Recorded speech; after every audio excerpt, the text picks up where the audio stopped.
Welcome to another episode of Watch Once Over. My name is Big E. Today we're going to be looking at the Signal Yellow Victorinox I.N.O.X Pro Diver. Now, I don't know if it's called Victorinox or Victorinox. Um, it's one of those two. I really don't know. I've heard it pronounced both ways. But this is their professional diver, which is a 200-meter skin diver rated watch. And it'll go deeper than 200. As you know, should be 25% over the rating. So it should go at least 250. Now, this watch has a lot of special features to make it just about indestructible. One of them is this heavy duty stainless steel case. Now, this case at first glance just looks like any other case, but this is a special case with a nice heavier gauge than normal. The caseback is thicker than normal. That's how they run through some of these tests. They claim they do like 130 tests, uh, um, and basic other Swiss watches may do like 80. So it's supposed to be like an indestructible watch, sort of like a kind of like a G-Shock thing or whatever. It's equipped with the Ronda 715, which is an extremely robust movement that I think is equipped with 1 joule. The Ronda movement, quartz movement, is in a lot of um, watches like this, and I can attest that it is pretty robust. Now, as for the structure of this watch, I have noticed some things. One of the things are the shoulders on the crown guard. You do have a signed crown with a screw down crown that is excellently knurled, but these shoulders, look at that. They almost completely cover up that crown. Look at that. Look how that crown is covered up. Now the back is left open on purpose so you can get your fingers in there and manipulate the crown. That's pretty easy to do, to screw it on and off.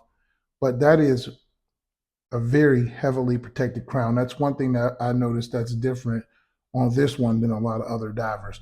Now on the lugs don't have that much of an opening because they have this steel bar in here, and that is a part of the case, and that prevents the lugs from getting bent in.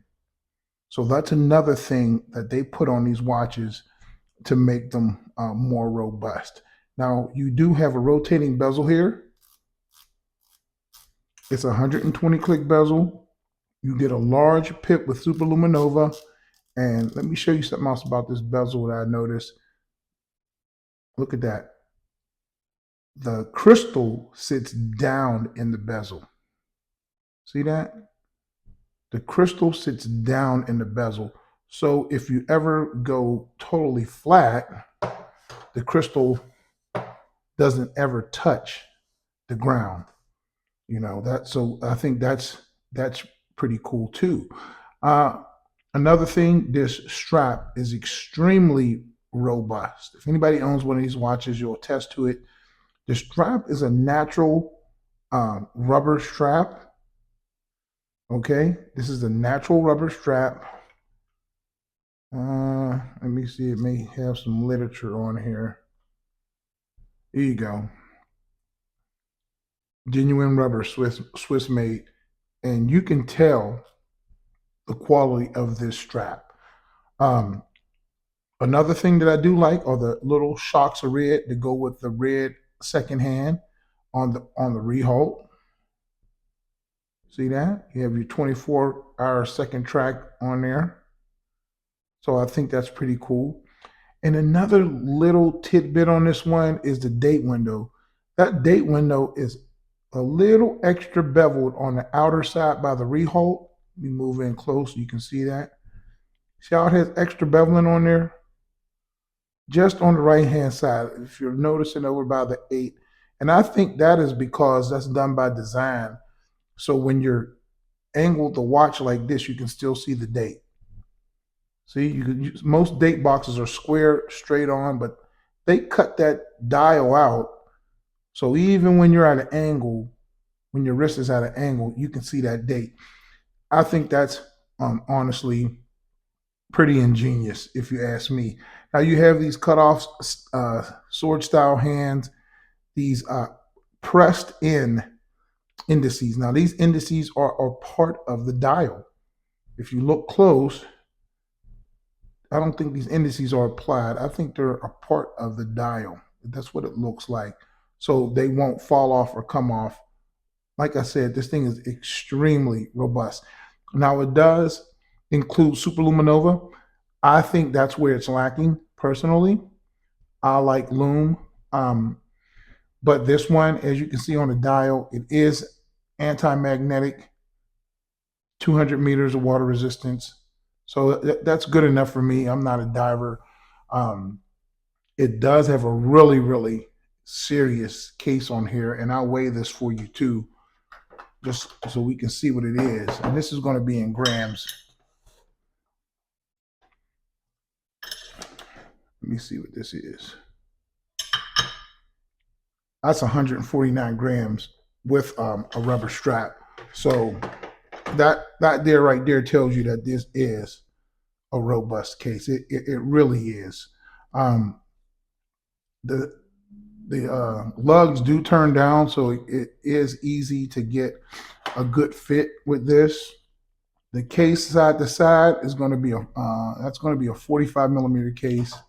The bezel is going to measure about a 44, and then the thickness is 14, and then that lug to lug measurement is going to be about a 55. So this is a bigger watch. I wouldn't recommend this watch below 6.5-inch wrist unless you like bigger watches. But like I said, this is a tank of a watch, and this is what it looks like on my wrist. I think I'm going to keep this watch. You know, I purchased it to do this video because I couldn't get nobody to send me one. But it's growing on me, and I like it, and I really don't mind the quartz movement. I really like this one, and maybe I'll look into more of Victorinox's or Victorinox offerings. They do have some new ones out, some 300-meter professional divers in titanium and steel, and they actually look pretty daggone good. Now I'll take you out with a lume shot. Let me charge this up. There is one other little surprise that you get with this one, and that is more companies should do this. The logo's lit up. Look at that. And you do get bicolor lume with this too. But the logo is actually lit up. So I think that's pretty cool. And the lume is decent. It's not the greatest, but it is decent. So that's the watch once over for today. My name is Biggie. Please subscribe. God bless. And as usual, I'll catch you on the next video.